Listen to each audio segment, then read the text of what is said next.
Morning all of you. मैं ममता मलिक आप सबका स्वागत करती हूँ ममता मलिक कॉमर्स क्लासेज में। देखो, आज हम करेंगे कि एक्सटर्नल इन्वायरमेंट्स क्या होता है। हम बिजनेस के फैक्टर पढ़ रहे हैं, इंटरनली हमने कर लिया था। अब हम पढ़ेंगे एक्सटर्नली फैक्टर जो कि हमारे कंट्रोल में नहीं होता है। Those factor which beyond the controls of A business enterprises include करता है आर इंक्लूडिंग एक्सटर्नल इन्वायरमेंट। जैसे इंटरनल इन्वायरमेंट जो होता है वो हमारे कंट्रोल में था, लेकिन जो एक्सटर्नल है वो हमारे कंट्रोल के अंदर नहीं होता है। इसको भी फर्दर हम टू पार्ट्स में डिवाइड्स करते हैं। एक होता है आपका माइक्रो इन्वायरमेंट और एक होता है आपका मैक्रो इन्वायरमेंट। जो माइक्रो है वो बिजनेस को बहुत ही क्लोज वे से अफेक्ट करता है, अपनी कैपेसिटीज को, इसलिए उसको माइक्रो इन्वायरमेंट्स बोला जाता है। जो आपका मैक्रो इन्वायरमेंट्स है उसके बहुत सारे फैक्टर्स हैं जो कि इन्वायरमेंट्स के अंदर अपॉर्चुनिटी और थ्रेट्स को क्रिएट करते हैं, तो उनको ये अदर्स इसके फैक्टर्स हैं। देखो, मैक्रो एक्सटर्नल इन्वायरमेंट्स जो है इसके अंदर हम क्या क्या इंक्लूड करते हैं कि ये बियॉन्ड द कंट्रोल्स जो है वो वर्क करता है। साथ में जो आपका माइक्रो इन्वायरमेंट है वो आपके बिजनेस को बहुत ही क्लोजली अफेक्ट करेगा, लेकिन मैक्रो इन्वायरमेंट जो है वो मार्केट के अंदर जो अपॉर्चुनिटीज और थ्रेट्स हैं उनको क्रिएट करता है, उनकी वजह से अपने बिजनेस की यूनिट्स को अफेक्ट करेगा। और उसके साथ में जो किसी भी कंपनीज की जो परफॉर्मेंस होगी उसको इमीडिएट जो अफेक्ट करेगा ना वो होगा आपका माइक्रो इन्वायरमेंट्स। और जो मैक्रो इन्वायरमेंट्स होगा वो थोड़ा सा सोशली वे से, मीन्स जो माइक्रो इन्वायरमेंट्स है उसके लिए तो हमारा जो बिजनेस है उसके जैसे कस्टमर्स, कंपटीटर्स, सप्लायर्स जो इमीडिएट वे से उसको अफेक्ट कर रहे हैं। लेकिन जो गवर्नमेंट की रेगुलेशंस, पॉलिसीज वगैरह आ रही हैं वो पूरी सोसाइटीज को, जो लार्ज सोसाइटल को फोर्सेज को अफेक्ट करते हैं, वो आपके मैक्रो इन्वायरमेंट्स का पार्ट होते हैं। देखो, माइक्रो में सबसे पहले आता है आपका सप्लायर्स, इसका पार्ट होता है। कस्टमर, कस्टमर के अंदर होलसेलर भी होता है, retailers, industries, governments and other institutions, foreigners होते हैं वो भी इंक्लूड होते हैं। मार्केट इंटरमीडिएटरीज में मिडल मैन, मार्केटिंग एजेंसीज, फिर उसके बाद में आपके financial intermediaries, is physical intermediaries, competitors और पब्लिक। ये सारे हैं जो इसके अंदर इंक्लूड होंगे। थोड़ा सा डिटेल से पढ़ेंगे।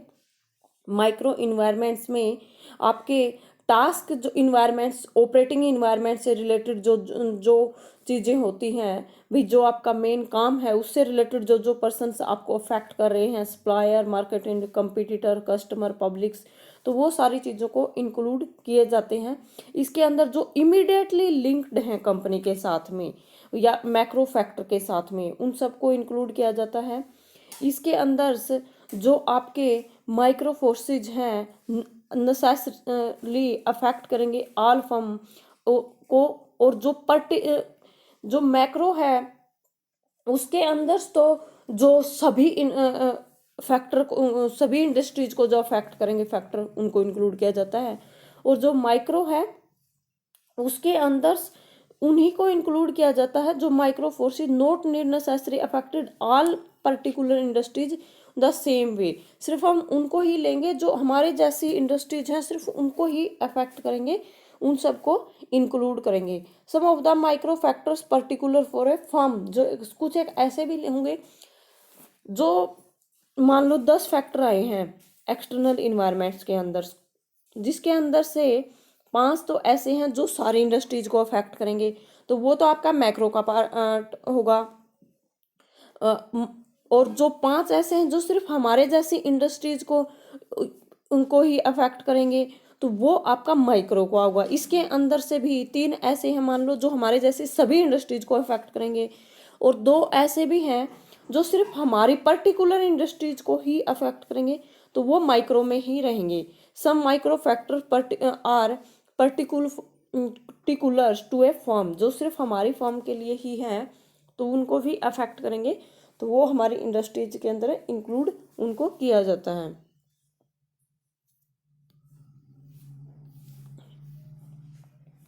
जैसे फर्स्ट है आपका सप्लायर। सप्लायर होता कौन है? जब हम कोई भी रॉ मटेरियल जिससे परचेज करते हैं और उसको फिनिश गुड्स में कन्वर्ट करके मार्केट के अंदर सेल करते हैं। Those who supply the input to the company, जो कंपनी इसको रॉ मटेरियल्स सप्लाई करता है, जो इनपुट्स होता है हमारी कंपनी का वो सप्लाई करता है, वही हमारे लिए क्या होता है?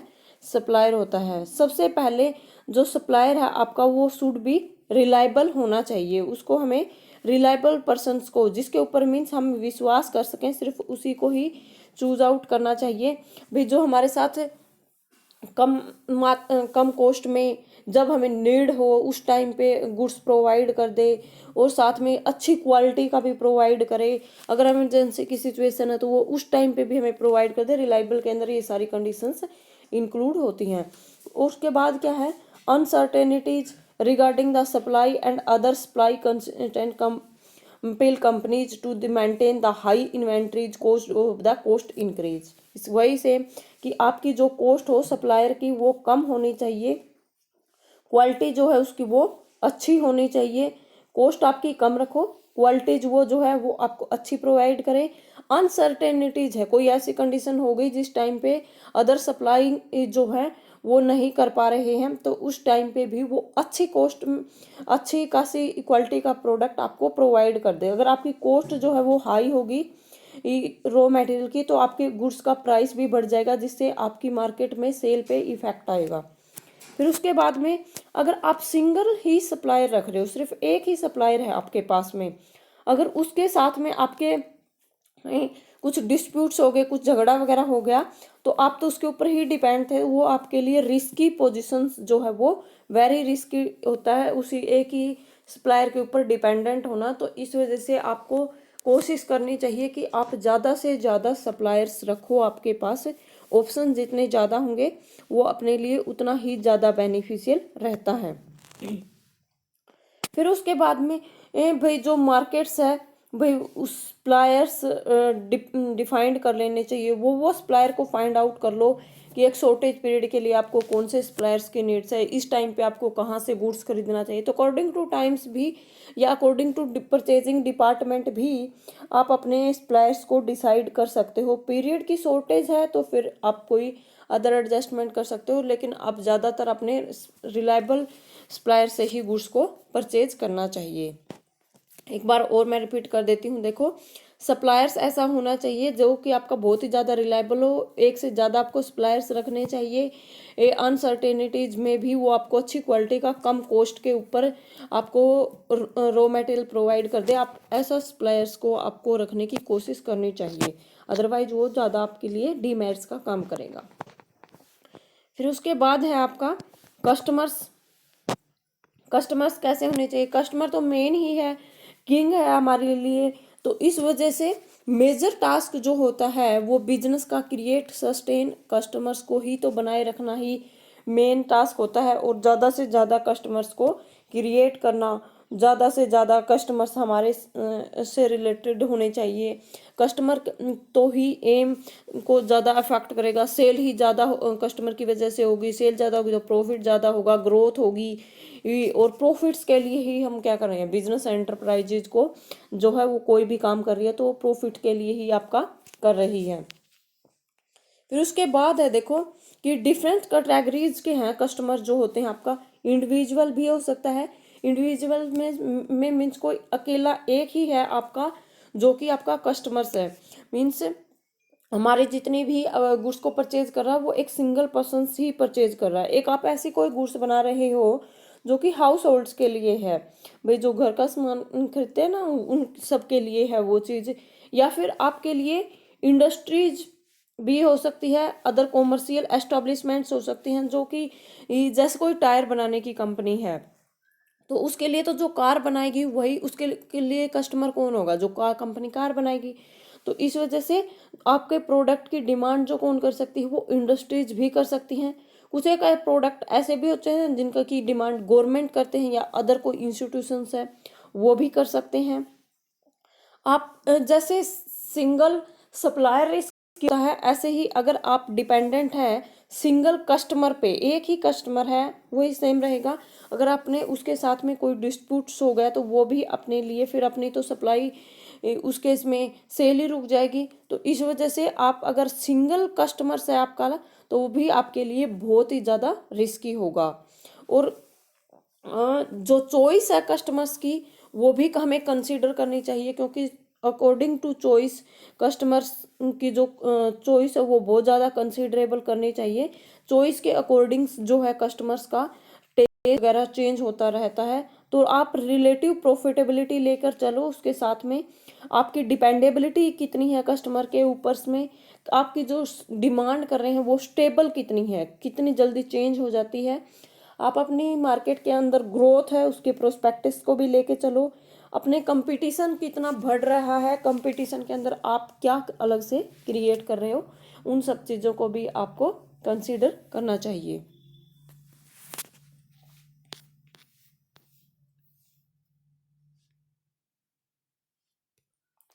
उसके बाद आता है आपका कंपटीटर। कंपटीटर होता कौन है?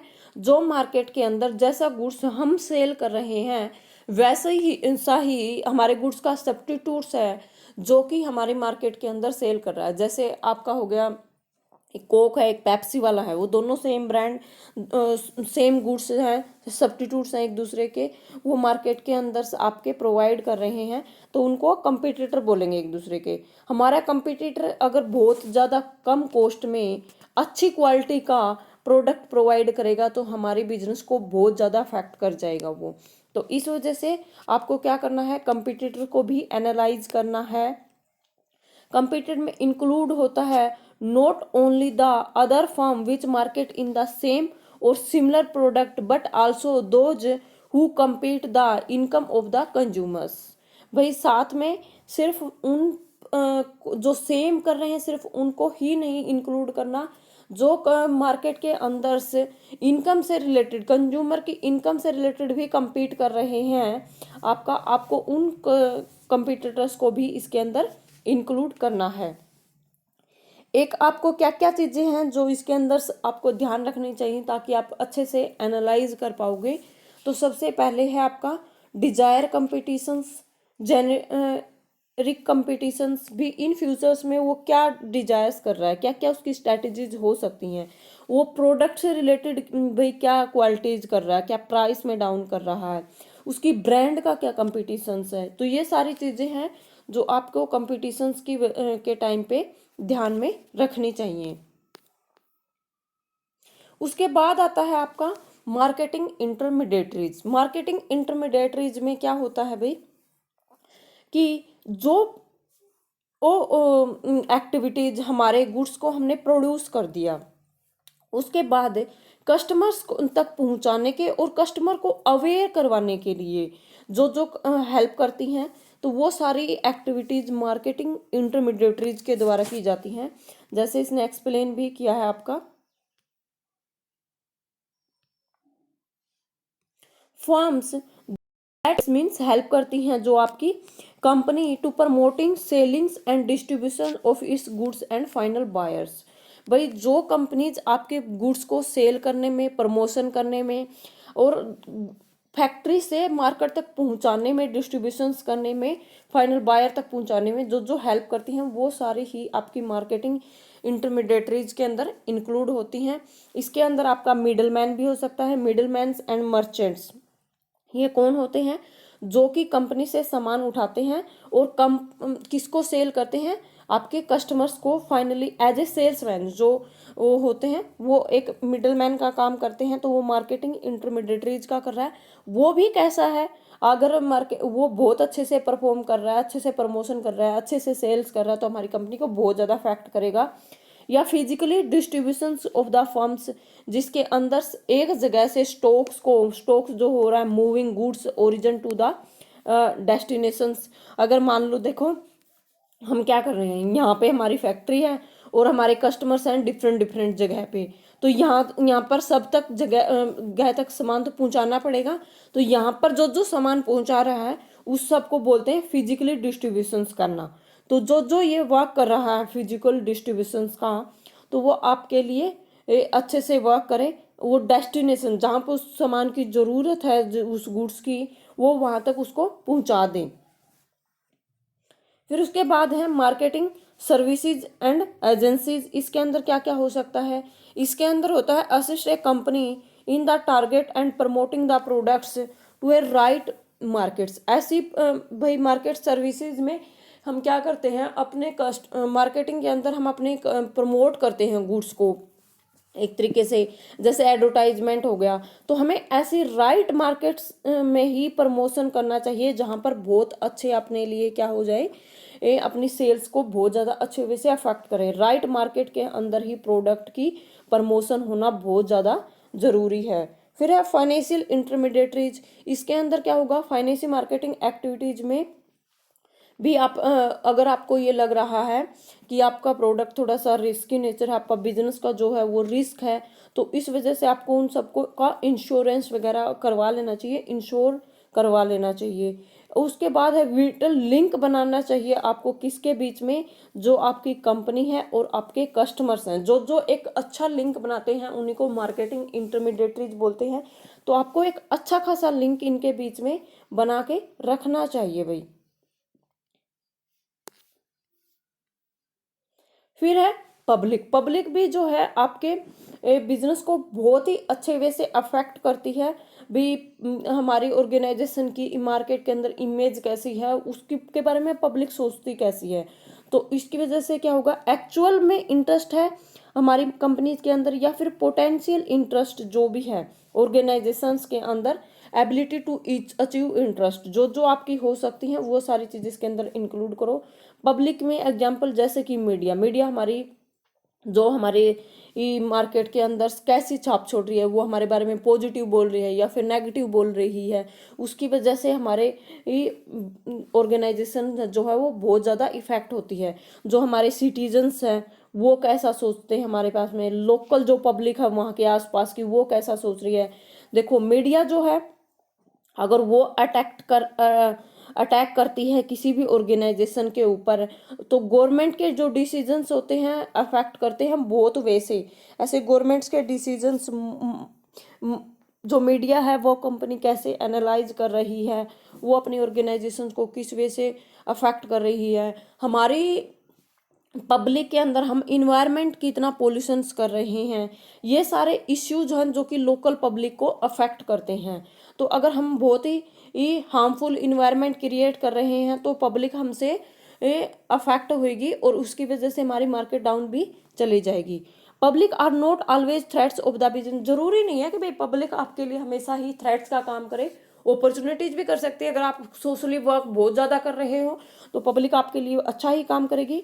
फ्रूटफुल कोऑपरेशंस भी कर सकती है आपको लिए कंपनीज। लोकल पब्लिक्स जो है वो आपके लिए बहुत अच्छा काम भी कर सकती है, आपको बहुत ज़्यादा इन्वायरमेंट प्रोवाइड कर दे, रिसोर्सेज वहाँ के अच्छे एम्प्लॉयज़ आपको मिल जाए, म्यूचुअली बेनिफिट्स हो जाए, आप भी उनके लिए सोशली कुछ काम कर रहे हो।